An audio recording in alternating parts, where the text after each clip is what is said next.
مدارس کو ان قانونی اصولوں کے مطابق چلائیے جو گورنمنٹ آف انڈیا سے منظور شدہ۔ ہمارا حال کیا ہے؟ ہم کہتے ہیں کہ ہمیں آرٹیکل 25 نے، 26 نے، 30 نے اپنے مذہبی ادارے کھولنے اور چلانے کا حق دیا، لہذا ہم مدرسے چلا رہے ہیں۔ ٹھیک ہے، اس کی بنیاد پر آپ مدرسے تو چلا سکتے ہیں، لیکن یہ بتائیے آپ جس زمین پر مدرسہ چلا رہے ہیں اس کے قانونی داؤ پیچ سے کہاں آزاد ہو گئے؟ آج یہی ہو رہا ہے، ہم جھوج رہے ہیں اس سے۔ ہم کورٹ میں جاتے ہیں اور یہ کہتے ہیں ہمیں قانونی حق ہے، کورٹ کہتا ہے جاؤ آپ مدرسہ کھولو۔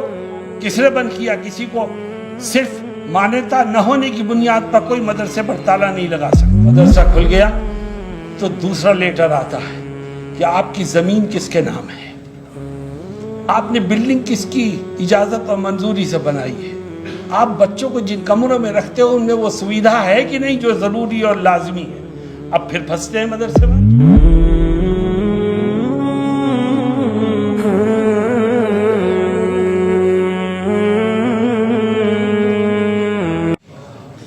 دوسری بات، ابھی مولوی کعب صاحب نے آپ کے سامنے یہ بات رکھی تھی کہ مدارس میں اصلاحات کی ضرورت ہے۔ میں نہیں سمجھتا کہ ان کا کیا مقصد تھا اصلاحات سے، لیکن ہاں اگر اصلاحات کا مطلب یہ ہے کہ ایڈوانس ایجوکیشن اس میں شامل کی جائے تو اس کی ایک حد متعین ہونی چاہیے، جیسا کہ میں نے تفصیل بتائی آپ کو۔ لیکن اصلاحات کا ایک دوسرا پہلو بھی ہے، وہ پہلے پہلو سے زیادہ اہم ہے۔ وہ یہ ہے کہ مدارس کو ان قانونی اصولوں کے مطابق چلائیے جو گورنمنٹ آف انڈیا سے منظور شدہ ہے۔ ہمارا حال کیا ہے؟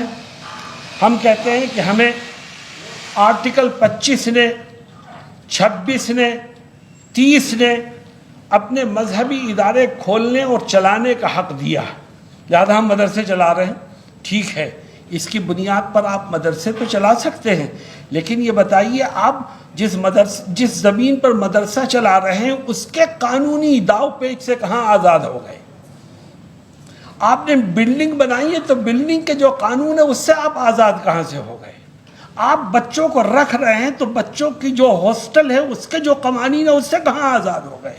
آپ کو چلانے ہی کا تو حق ہے، مگر آپ زمین قانون کے مطابق مدرسے کے نام ہوگی تبھی مدرسے کی عمارت بن سکتی ہے، عمارت قانون کے مطابق منظور شدہ ہوگی تبھی باقی رہ سکتی ہے، اور بچوں کو آپ ہاسٹل میں رکھ رہے ہو تو جو قوانین اور ضوابط ہیں اس کے مطابق رکھو گے تبھی تو مدرسے چل سکتے ہیں۔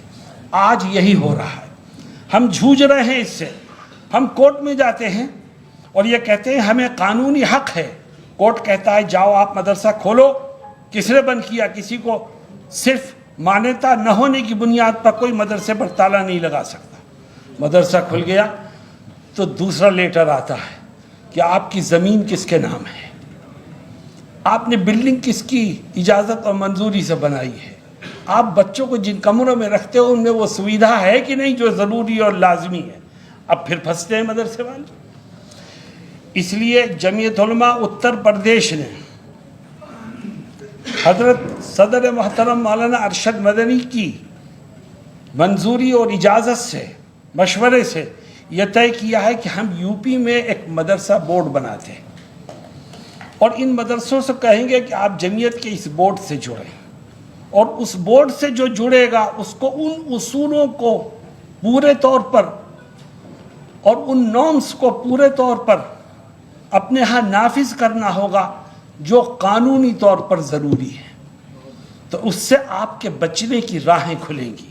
آپ کہیں گے ہم اس بورڈ سے جڑے ہیں، اس بورڈ کا باعلاج یہ ہے کہ اتنے بڑے کمرے ہوں اور ایک کمرے میں اتنے ہی بچے رہیں، اس میں اتنی صفائی ستھرائی ہو، اس میں جو نقشہ جو آپ نے بلڈنگ بنائی ہے اس کو کس طرح منظوری اس کو دلائی جا سکتی ہے، آپ زمین کو کس طرح مدرسے کے نام کرا سکتے ہیں، وہ تمام پوائنٹ آپ پورے کریں گے تو آپ کا الحاق منظور ہوگا، اور اس طرح سے آپ غیروں کے دخل سے محفوظ رہیں گے۔ ورنہ یاد رکھیے اگر آپ نے ان اصلاحات کی کوشش خود مل جل کے نہیں کی اور کسی بورڈ سے ملحق ہو کر کے اپنی کمیوں کو دور نہیں کیا تو جیسا کہ یہ بھی آپ نے سنا ہے کہ پھر گورنمنٹ خود اصلاحات کے لیے دخل دے گی مدرسے، اور پھر جو نقصانات ہوں گے وہ ہمارے اور آپ کے سامنے ہیں۔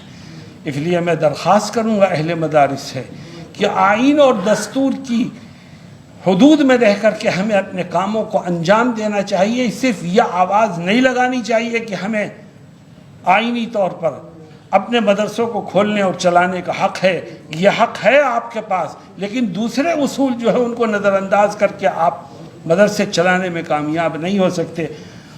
میں دعا کرتا ہوں کہ خدا ہمارے اس مل بیٹھنے کو قبول فرمائے اور جو باتیں سامنے آئی ہیں اس کو بھی کامیابی کی دہلیز تک ہمارے لیے پہنچنے کا ذریعہ بنائے۔ وآخر دعوانا ان الحمد للہ۔